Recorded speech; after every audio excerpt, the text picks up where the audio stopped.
Hallelujah, praise the Lord. प्रभु को धन्यवाद। आइए हम परमेश्वर के वचन की ओर चलेंगे और वचन में से निकालेंगे भजन 33। भजन 32 तक हमने देखा है और आज हम भजन 33 का 1 से लेकर 12 तक पढ़ेंगे। हे धर्मियों, यहोवा के कारण जय जयकार करो, क्योंकि धर्मी लोगों को स्तुति करना शोभा देता है। वीणा बजा बजा कर यहोवा का धन्यवाद करो, 10 तार वाली सारंगी बजा बजा कर उसका भजन गाओ, उसके लिए नया गीत गाओ, जय जयकार के साथ भली भांति बजाओ, क्योंकि यहोवा का वचन सीधा है और उसका सब काम सच्चाई से होता है। वह धर्म और न्याय से प्रीति रखता है। यहोवा की करुणा से पृथ्वी भरपूर है। आकाश मंडल यहोवा के वचन से और उसके सारे गण उसके मुंह की श्वास से बने हैं। वह समुद्र का जल ढेर के समान इकट्ठा करता है, वह गहरे सागर को अपने भंडार में रखता है। सारी पृथ्वी के लोग यहोवा से डरें, जगत के सब निवासी उसका भय माने, क्योंकि जब उसने कहा तब हो गया, जब उसने आज्ञा दी तब वास्तव में वैसा ही हो गया। यहोवा जाति जाति की युक्ति को व्यर्थ कर देता है, वह देश देश के लोगों की कल्पनाओं को निष्फल कर देता है। यहोवा की युक्ति सर्वदा स्थिर रहेगी, उसके मन की कल्पनाएं पीढ़ी से पीढ़ी तक बनी रहेगी। क्या ही धन्य है वह जाति जिसका परमेश्वर यहोवा है, और वह समाज जिसे उसने अपना निज भाग होने के लिए चुन लिया हो। Thank you, God bless you.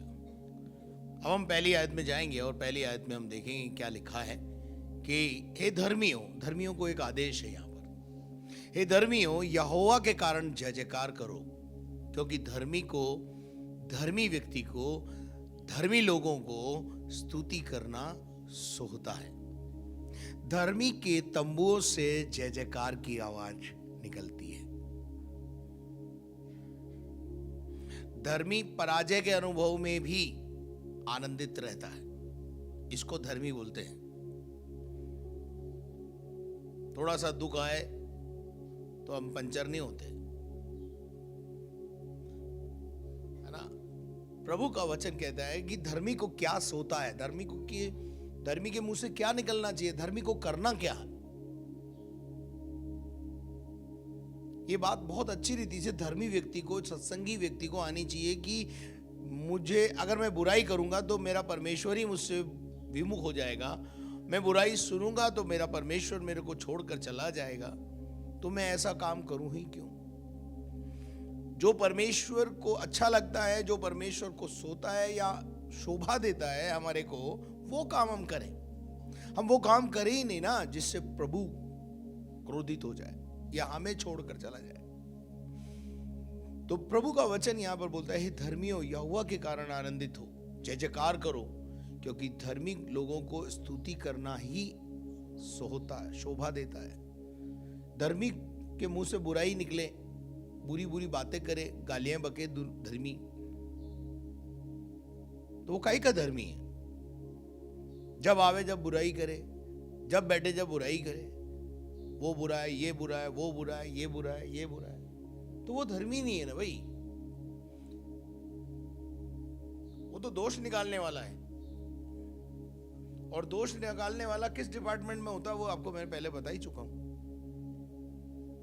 दोष निकालने वाला, दोष ढूंढने वाला, कमियां ढूंढने वाला, कमियों को बखान करने वाला प्रभु का व्यक्ति नहीं होता, वो शैतान का फर्जंद है। परमेश्वर के वचन में मैं इस बात को प्रूफ कर चुका हूं आपको पहले। जो दोष लगाता है, यीशु मसीह ने क्यों कहा दोष मत लगाओ कि तुम पे भी दोष लगाया जाए। इसका मतलब प्रभु चाहता नहीं कि तुम दोष लगाओ या दोष ढूंढो।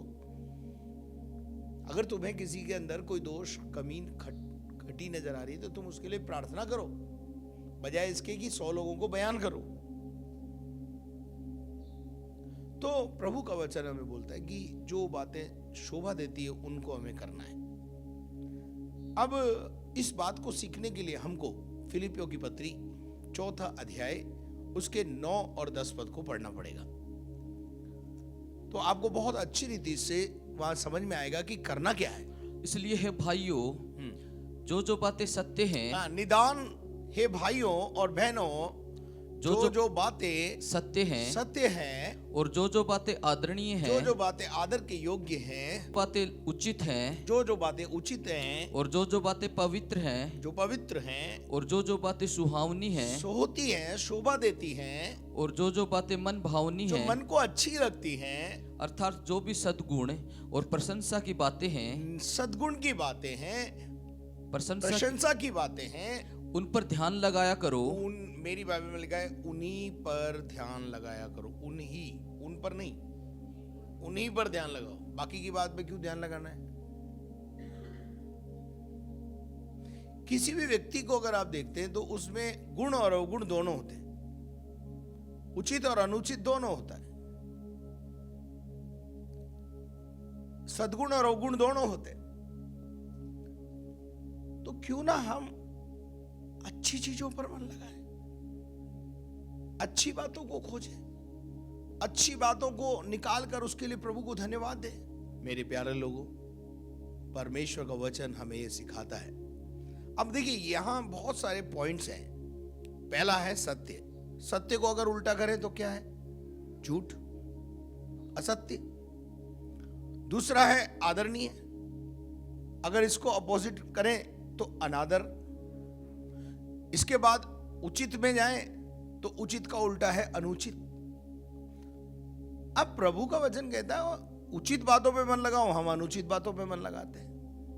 प्रभु का वचन कहता है सत्य पे मन लगाओ, हम असत्य पर मन लगा के बैठे। प्रभु का वचन बोलता है आदर की बातें करो, हम सबकी बेइज्जती करने में लगे रहते हैं। परमेश्वर का वचन कहता है उचित बात करो, हम अनुचित काम करते रहते हैं। फिर उसके बाद है पवित्रता। पवित्रता का उल्टा क्या है? परमेश्वर कहता है पवित्र बनो, हम हमेशा अपवित्र हो जाते हैं। परमेश्वर बोलता है सुहावनी बातें करो, जो सोती हैं, जो शोभा के लायक है वो करो, और हमारे मुंह से हमेशा वो बात निकल जाती है जो निंदा की होती है। परमेश्वर का वचन कहता है वो बातें करो जो मन को अच्छी लगती है, और हम हमेशा वो बातें करते हैं जो हमको अच्छी लगती है।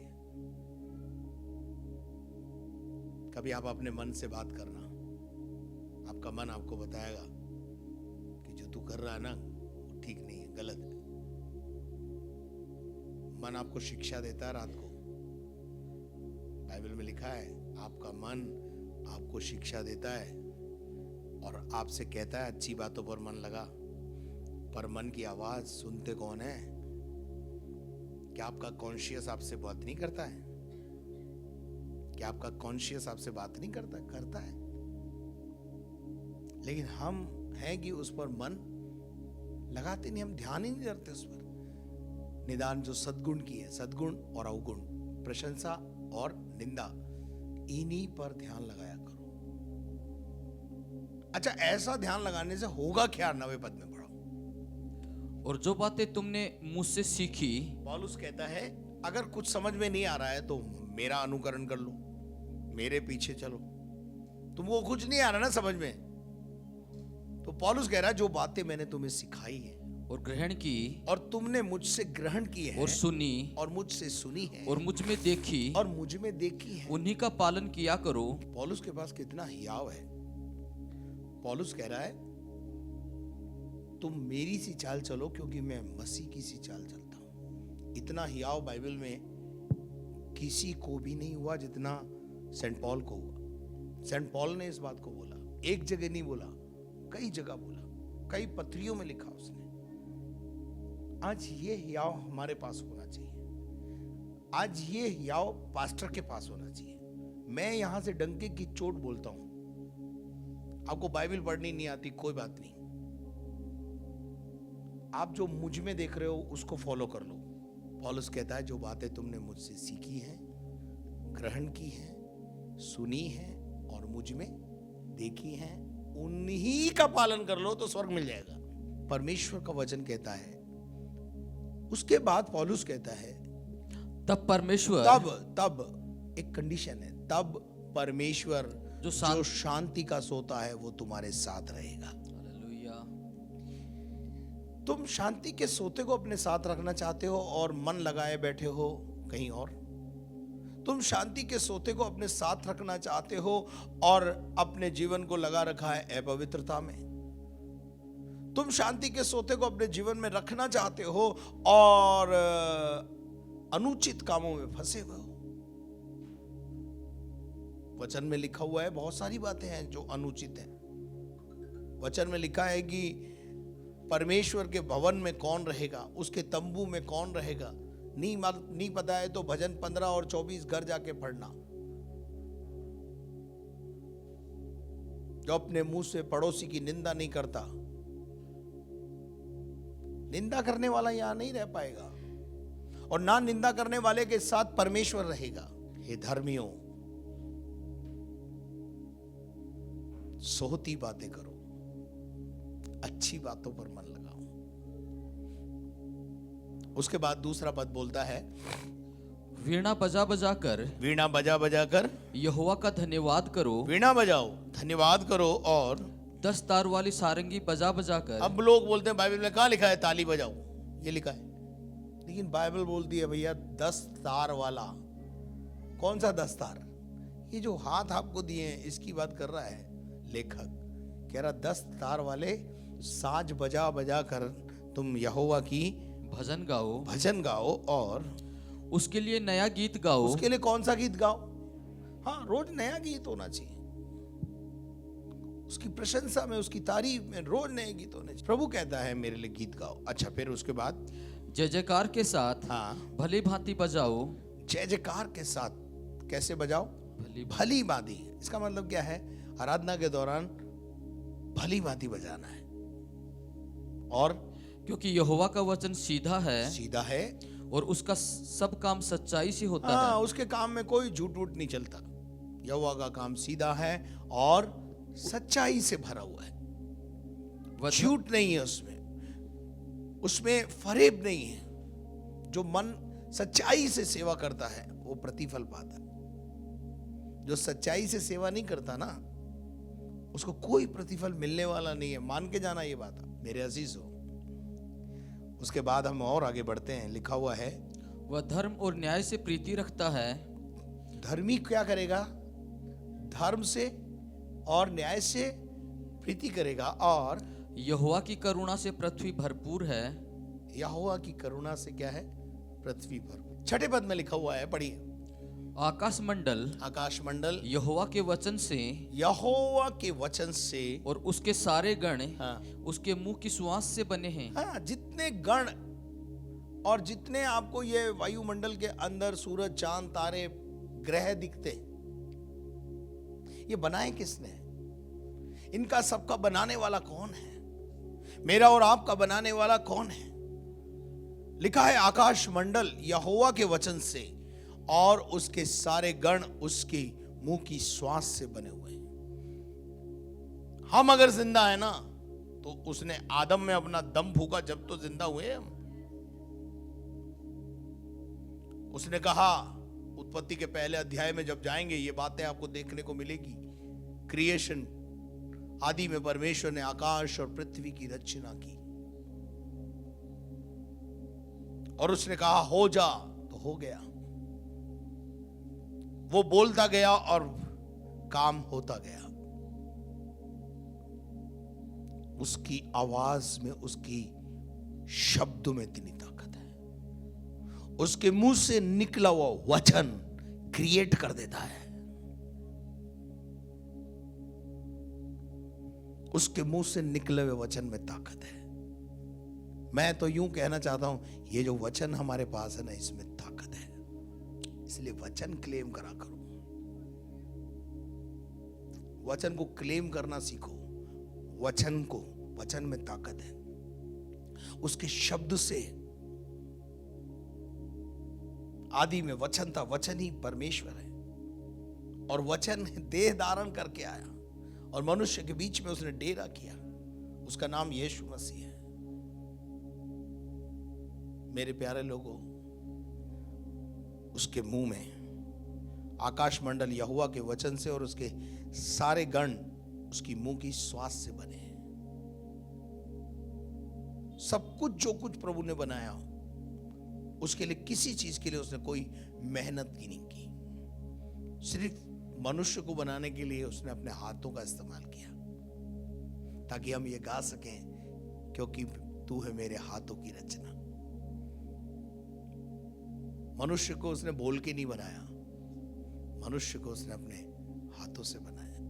बाकी आकाश मंडल, सूरज, चांद, तारे, पेड़ पौधे, जीव जंतु, परमेश्वर बोलता गया और बनते। तो हम कुछ स्पेशल है ना? फिर नहीं है?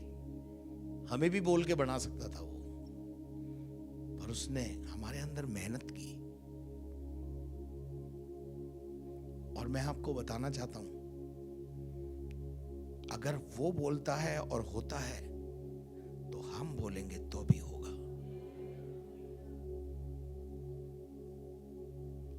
मैं 27 साल से जो बोल रहा हूं, जो मैंने 25 साल पहले बोला था, वो अब हो गया है। बस उसके अंदर ये होता है कि कई चीजें इंस्टेंट होती हैं और कई चीजों में समय लगता है। इतना डिफरेंशियल तो होना भी चाहिए, क्योंकि वो परमेश्वर है और हम मनुष्य हैं, पर होता है। हम जो बोलते हैं ना, जो हमने बोला वो आकाश मंडल में घूमता रहता है। पता है ना आपको ये बात?